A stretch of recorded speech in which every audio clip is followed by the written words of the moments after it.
नमस्कार दोस्तों, मैं अकरम सिंह स्वागत करता हूं आपके अपने YouTube चैनल स्टडी विद क्रम में। और जैसे कि हम पढ़ रहे थे भारत का संवैधानिक विकास। भारत के संवैधानिक विकास के अंतर्गत हमने कई सारे अधिनियम पढ़ चुके हैं और आज हम पढ़ने वाले हैं 1853 का चार्टर्ड अधिनियम।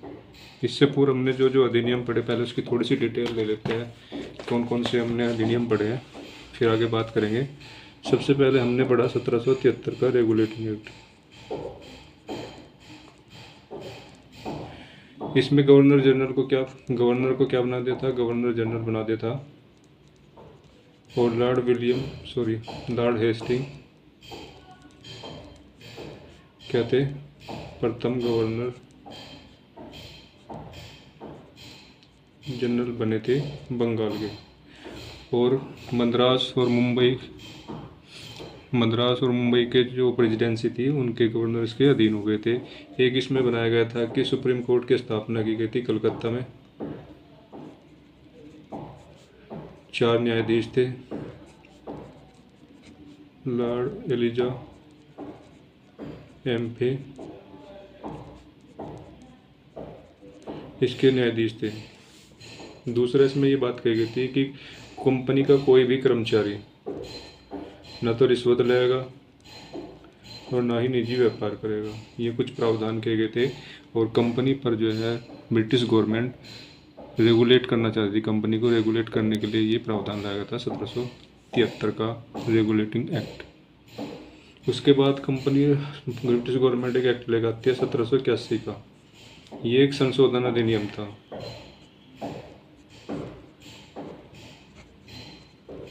जो 1773 का रेगुलेटिंग एक्ट आया था उसके अंतर्गत जो कमियां रह गई थी, जो कुछ कमियां थी उनको सुधारने का इसने काम किया।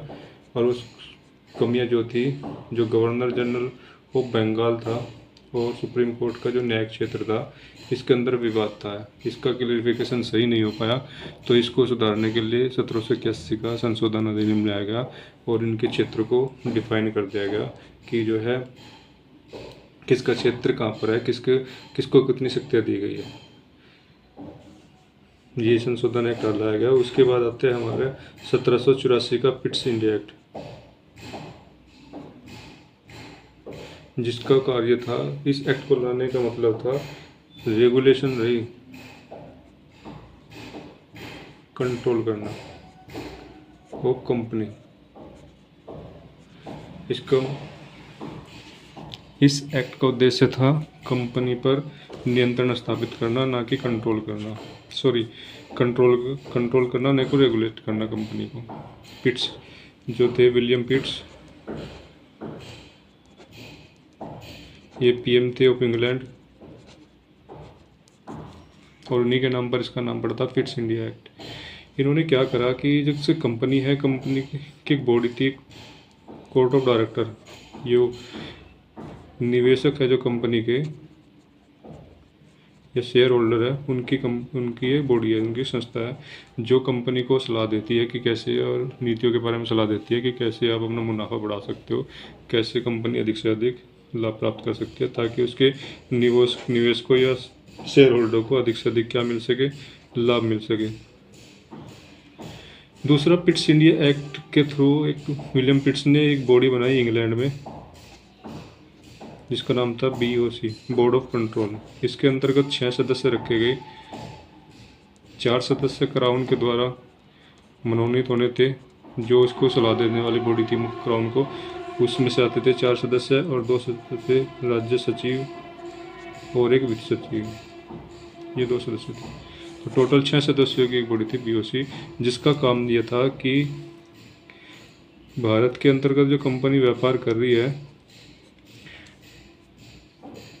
उसके जो राजस्व है, नागरिक है और जो सैन्य संबंधी मामले हैं उन पर निगरानी रखना और उनकी report time to time British government को देना। इसको काम दिया गया कि अब कंपनी की जो व्यापारिक गतिविधियाँ हैं, वाणिज्यिक गतिविधियाँ, इस पर निगरानी रखना और उसकी रिपोर्ट जो है ब्रिटिश गवर्नमेंट को देना। तो इन दोनों बॉडी को, जो कि दोनों इंग्लैंड के अंदर थी, ये दोनों बॉडी इंग्लैंड के अंदर थी दोनों बॉडी, और ब्रिटिश गवर्नमेंट ने इन दोनों बॉडी को अलग अलग काम दे दिया कंपनी के संदर्भ में। ये तो 1784 का पिट्स इंडिया एक्ट आता है, इसके प्रावधान में से एक था। दूसरा उसके बाद आता है 1786 का रेगुलेटिंग एक्ट। ये जो है ये कॉर्नवालिस की जो मांगे थी, दो मांगे उनसे संबंधित था, कोई ज़्यादा बड़ा एक्ट नहीं था। उसने दो मांगे ये थी कि जो गवर्नर जनरल है, जिसकी कार्यकारी परिषद है, उसमें जो कमांडर इन चीफ का पद भी वही रखेगा। दूसरा, उसको वीटो पावर दी जाए कि वह काउंसिल के निर्णय को मानने के लिए बाध्य नहीं है विशेष परिस्थिति में। इन दोनों ही शर्तों को लॉर्ड विलियम, जो इंग्लैंड के प्रधानमंत्री थे, उन्होंने मान लेते हैं, और इसी मान के साथ वे कॉर्नवालिस को भारत का गवर्नर जनरल बनाकर, बंगाल का गवर्नर जनरल बनाकर भारत भेजते हैं। इसके बाद आता है 1793 का चार्टर्ड एक्ट। ये पहला चार्टर्ड एक्ट था। इस चार्टर्ड एक्ट के अंतर्गत कंपनी को 20 वर्षों के लिए भारत पर व्यापार का एक अधिकार देते हैं। भारत पर व्यापार का एक अधिकार दिया जाता है। साथ ही जो कंपनी के कर्मचारी थे वो भी व्यापार कर सकते हैं, लेकिन लाइसेंस के द्वारा। ब्रिटिश गवर्नमेंट जो इनको लाइसेंस देगी, तब आप भारत के अंदर व्यापार कर सकते हो, जो कि 1773 के रेगुलेटरी एक्ट के अंतर्गत जो कंपनी के कर्मचारी थे रिश्वत लेते थे और वो निजी व्यापार करते थे, उसको बंद करने का प्रावधान था। लेकिन यहाँ पर क्या हुआ, 1793 के एक्ट में कंपनी के कर्मचारी भारत या भारत के पड़ोसी देशों के साथ व्यापार कर सकते हैं, और इसी क्रम में भारत और चीन के साथ व्यापार स्टार्ट होता है, और व्यापार चाय और अफीम का होता है। यहाँ से भारत से चाय भारत से चाय चीन जाती है, और चीन से अफीम वापस भारत आती है।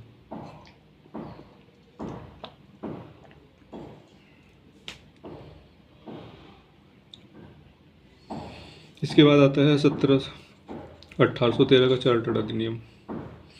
यहाँ पर क्या होता है कि इस दौरान जो है इंग्लैंड में औद्योगिक क्रांति हो जाती है। इंग्लैंड में औद्योगिक क्रांति शुरू हो जाती है। उसके लिए क्या चाहिए, बाजार की आवश्यकता चाहिए। तो ब्रिटिश गवर्नमेंट पर क्या है, दबाव पड़ रहा था कि भारत का जो बाजार है उसको खोला जाए व्यापारियों के लिए। तो यहाँ पर प्रावधान क्या आता है कि जो है कंपनी को जो है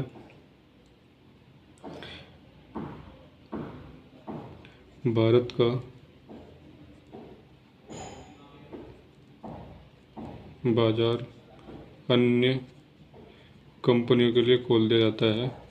अन्य व्यापारी भी भारत में व्यापार कर सकते हैं, लेकिन एक शर्त होती थी कि वो ब्रिटिश गवर्नमेंट से व्यापार लाइसेंस लेकर भारत आए और व्यापार करें। दूसरा, कंपनी का जो एक अधिकार था व्यापार का, वो ख़त्म कर देते हैं, बट 20 वर्ष के लिए चाय और अफीम पर एक अधिकार बना रहता है। दूसरा, ईसाई मिशनरी भी भारत में आता है। ईसाई मिशनरी भी भारत में आते हैं। वे भी भारत आते हैं, अपने धर्म का प्रचार प्रसार करते हैं। सेकंड, इसमें एक प्रावधान था कि 1 लाख रुपए प्रति वर्ष भारत में शिक्षा पर खर्च किया जाएगा। सिविल सेवा की खुली प्रतियोगिता की बात की जाती है, बट कोर्ट ऑफ डायरेक्ट के विरोध के कारण इस प्रावधान को क्या जाता है, समाप्त कर जाता है, खत्म कर जाता है। ये कुछ प्रावधान थे। इसके बाद आता है 1813 का चार्टर्ड अधिनियम। यहाँ पर क्या होता है कि जो बंगाल का गवर्नर जनरल था, वो भारत का गवर्नर जनरल बना दिया जाता है और लॉर्ड विलियम बेंटिंग पहले गवर्नर जनरल बनते हैं भारत के। दूसरा, बॉम्बे और मद्रास की जो गवर्नर थे उनकी जो कार्यकारी परिषद थी, उनकी जो विधायिका संबंधी शक्ति थी, यानी कि नियम बनाने की जो शक्ति थी, उनको क्या कर देता है, ख़त्म कर देता है। अब पूरे ब्रिटिश भारत के लिए कानून बनाएगी बंगाल के गवर्नर जनरल की कार्यकारी परिषद। कार्यकारी परिषद पूरे भारत के लिए, ब्रिटिश भारत के लिए कानून बनाएगी और अब से जो ये कानून बनेंगे उनको क्या कहा जाएगा, एक्ट कहा जाएगा या अधिनियम कहा जाएगा। और इससे पहले जो बंगाल के गवर्नर जनरल की कार्यकारी परिषद थी उसके द्वारा जो कानून बनाए गए थे उनको क्या कहा जाता, उनको नियामक कहा जाता था। अब यहाँ पर क्या होता है, पूरा केंद्रीयकरण स्थापित हो जाता है, केंद्रीयकरण स्थापित हो जाता है, क्योंकि बंगाल का गवर्नर जनरल पूरे भारत के लिए क्या बना रहा है, कानून बना रहा है, नियम बना रहा है। तो ये मोटा मोटा मैंने रिवाइज किया है सारे एक्ट के अंतर्गत कि कौन कौन सा एक्ट आया और उसमें क्या क्या प्रावधान थे, मेन प्रावधान थे वो बता दिए मैंने। अब स्टार्टिंग करते हैं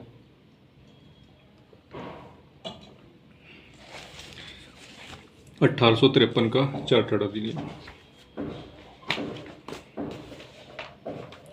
1853 के चार्टर्ड अधिनियम पढ़ने जा रहे हैं और इससे सबसे पहले हम पढ़ेंगे 1853 के चार्टर्ड अधिनियम से के पूर्व की जो पृष्ठभूमि थी वो क्या थी, उसके बाद चार्टर्ड अधिनियम के क्या प्रावधान है, इस चार्टर्ड अधिनियम का महत्व क्या है और इसकी कुछ कमियां और आलोचना, और साथ में देखेंगे कोई अगर कोई क्वेश्चन बनता है मेंस का तो वो भी हम देखेंगे, क्वेश्चन भी लिखेंगे। अगर हम बात करें इसकी पूर्व की स्थिति के बारे में तो सबसे पहले क्या था कि ये जो चार्टर्ड था, इस चार्टर्ड का ये सीरीज में आखिरी चार्टर्ड है, क्योंकि अब 1853 आ चुका है, 1853 का चार्टर्ड है। इसके बाद आपने देखा होगा, सुना होगा 1857 की क्रांति भारत में आती है, जिसमें ब्रिटिश कंपनी जो भारत में रूल कर रही है उसको तहस नहस करने का बहुत अधिक महत्व हो जाता है और इसी के बाद से ही कंपनी का शासन भारत पर जो है ख़त्म हो जाता है और डायरेक्ट भारत पर शासन कौन करती है, ब्रिटिश गवर्नमेंट करती है। तो चार्टर्डों की श्रृंखला में यह है अंतिम चार्टर्ड है। अगर हम चार्टर्ड की बात करें, पहला चार्टर्ड आया 1793 का, यहाँ पर 20 वर्ष के लिए एकाधिकार दे दिया व्यापार का। उसके बाद आता है 1813 का, यहाँ पर 20 वर्ष के लिए एकाधिकार दिया किसका, अफीम और चाय पर। 1833 यहाँ पर जो है एक व्यापार का एक अधिकार ख़त्म कर देगा, लेकिन 20 वर्ष के लिए क्या कर देगा, शासन का अधिकार दे देगा। कंपनी क्या बन गई थी, पूर्ण रूप से प्रशासनिक निकाय बन गई थी। अब उसका जो काम था व्यापार का वो समाप्त कर देगा था। अब 1853 आता है, यहाँ पर भी प्रशासनिक निकाय है कंपनी, बट यहाँ पर कोई समय सीमा नहीं दी गई है कि कब तक वह शासन करेगी।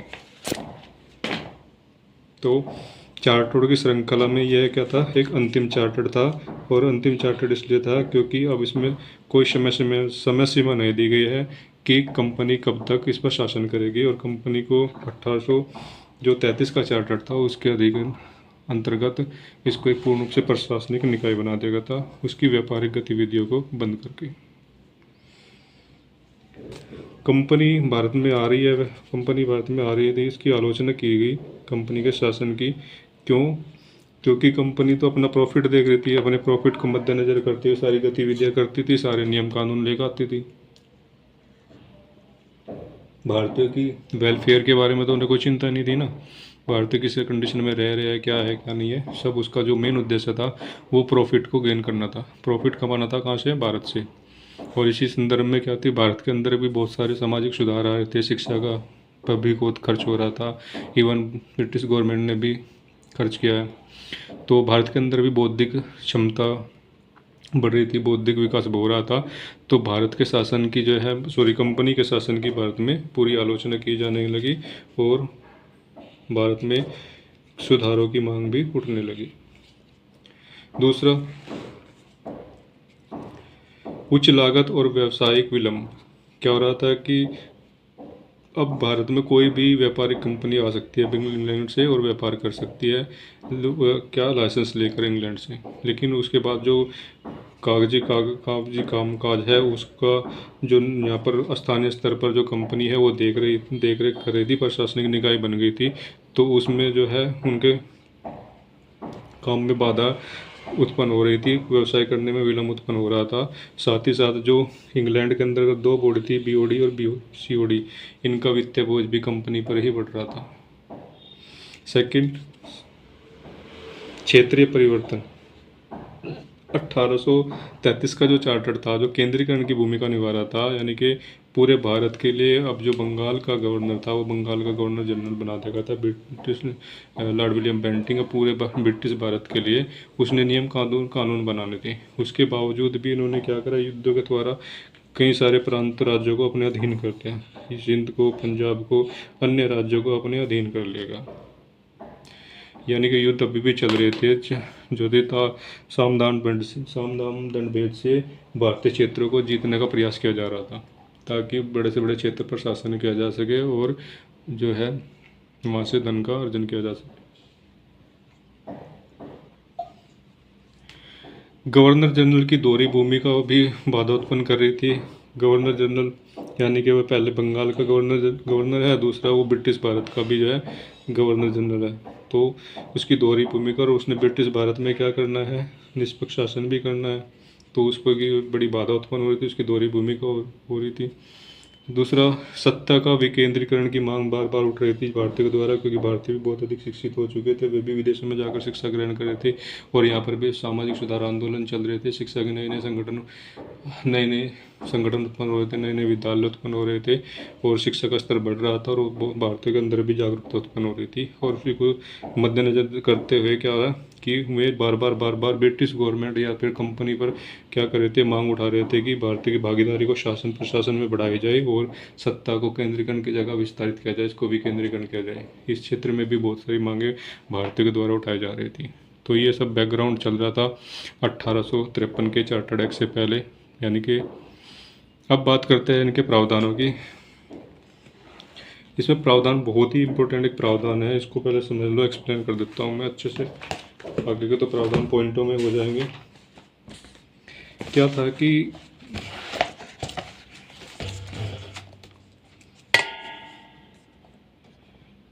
ईस्ट इंडिया कंपनी कहाँ पर आती है, भारत आती है। इसको सलाह कौन दे रहा, सीओडी। ये क्या है, शेयर होल्डर की बॉडी है, इसको सलाह दे रही है किसको, ईस्ट इंडिया कंपनी को अधिकतम लाभ कमाना। अब एक बॉडी बनाई जाती है बीओसी 1784 के पिट्स इंडिया एक्ट से, जिसमें 6 सदस्य होते हैं। इसका काम क्या होता है, सैन्य, नागरिक और राजस्व से संबंधित निगरानी रखना कंपनी की। अब यहाँ पर जो एक 1773 का जो रेगुलेटिंग एक्ट है, यहाँ पर एक गवर्नर जनरल बनाता है वो बंगाल, और उसकी सहायता के लिए एक कार्यकारी परिषद बनाती है 4 सदस्यीय। और 1784 था, इसके अंतर्गत इन 4 सदस्यों को घटाकर 3 कर दिया जाता है और एक हो जाएगा आपका गवर्नर जनरल। अब बात करते हैं 1853 के एक्ट की।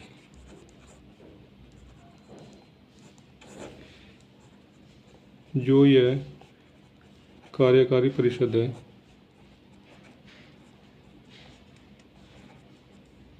बन जाएगी कार्यपालिका, यानी कि 3 सदस्यों वाली। और इसमें एक विधि सदस्य क्या करता है, फिक्स कर दिया जाता है। अब इसमें जब 3 सदस्यों में 6 सदस्य, 6 पार्षद और ऐड कर दिए जाते हैं, जब ये बन जाती है केंद्रीय,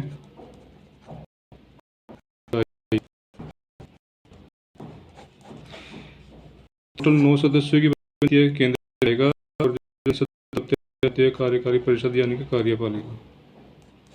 इसका काम क्या होता है, पूरे केंद्रीय का काम नियम कानूनों को बनाना, और इसका काम क्या होता है, इसको क्रियान्वयन करना। जो 6 सदस्य होते हैं ये विभिन्न प्रांतों से आते हैं।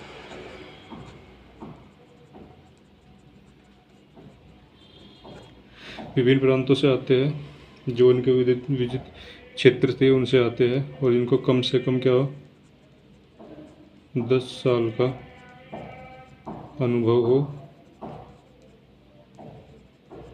और सिविल सेवक हो।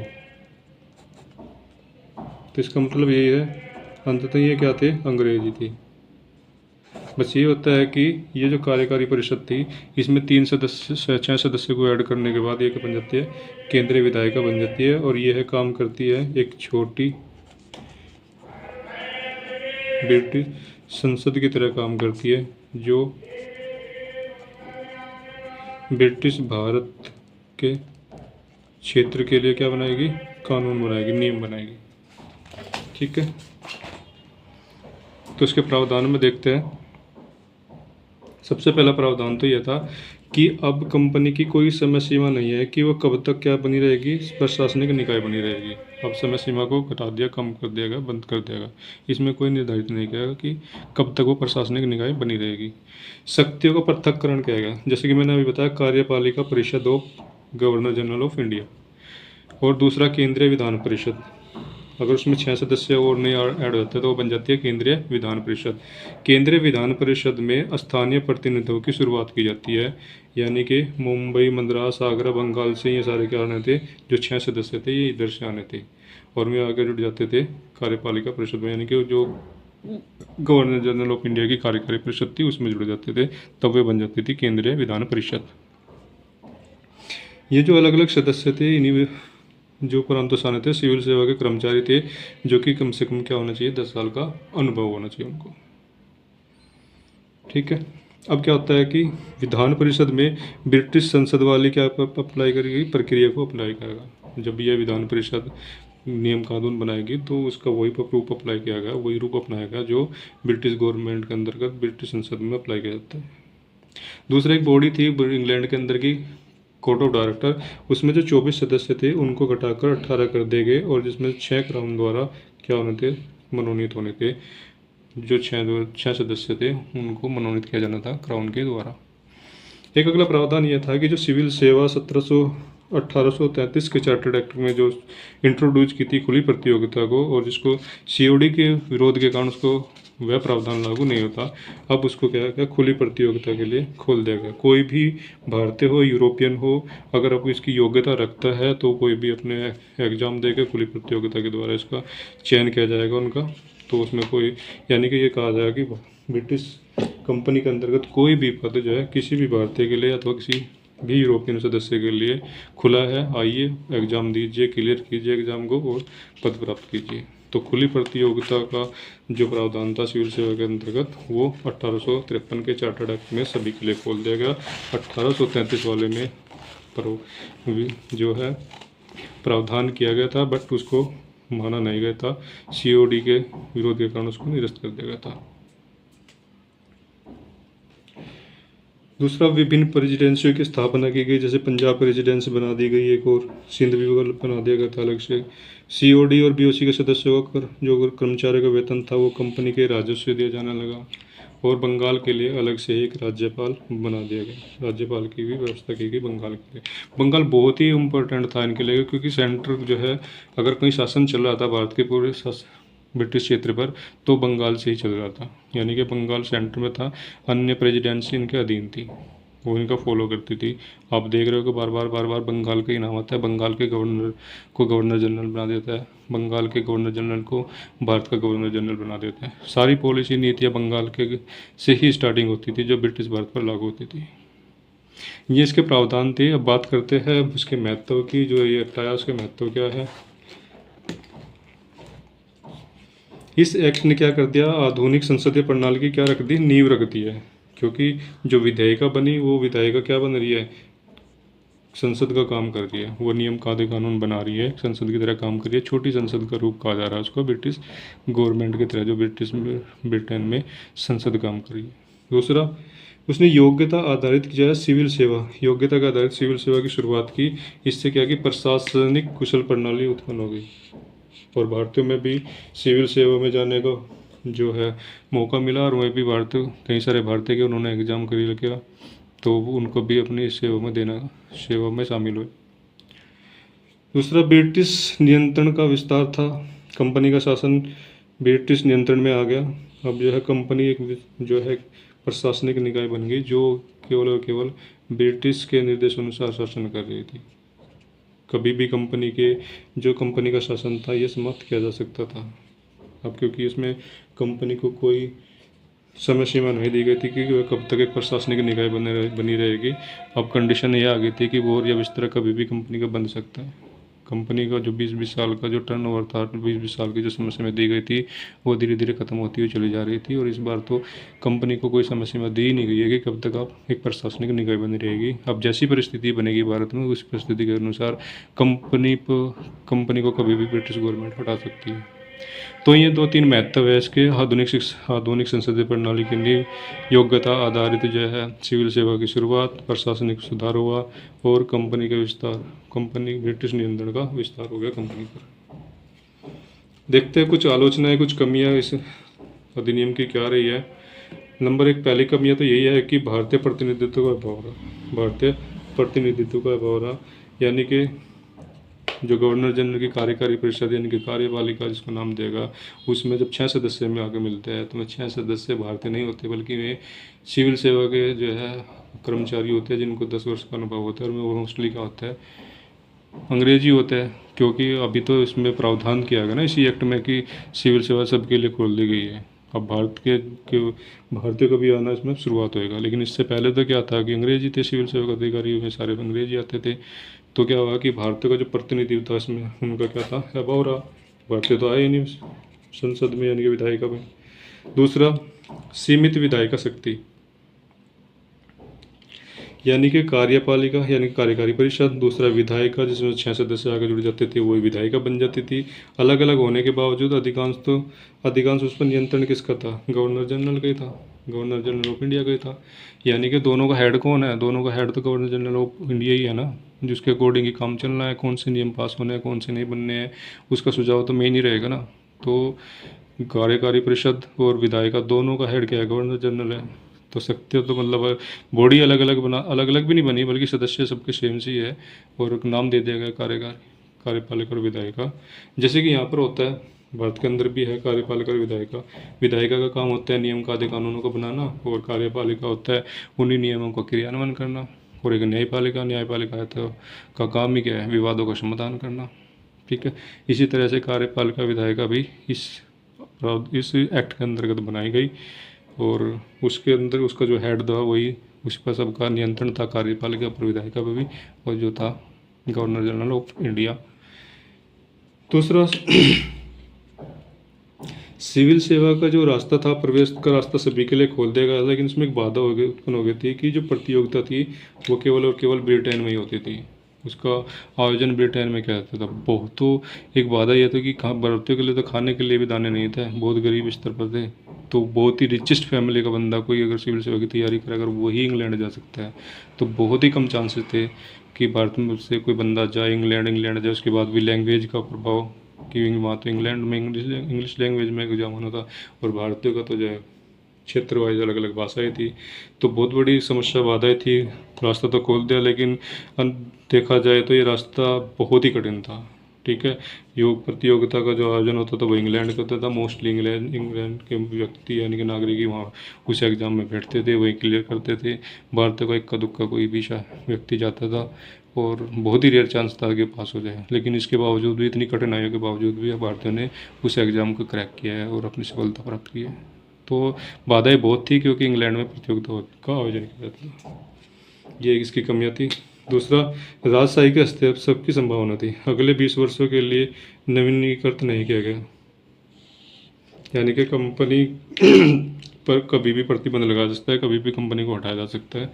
और इसमें राजा की हस्तक्षेप की संभावना बहुत ज़्यादा है क्योंकि कंपनी को कोई एश्योरिटी नहीं दी गई थी कि कंपनी जो प्रशासनिक निकाय है वो कब तक बनी रहेगी।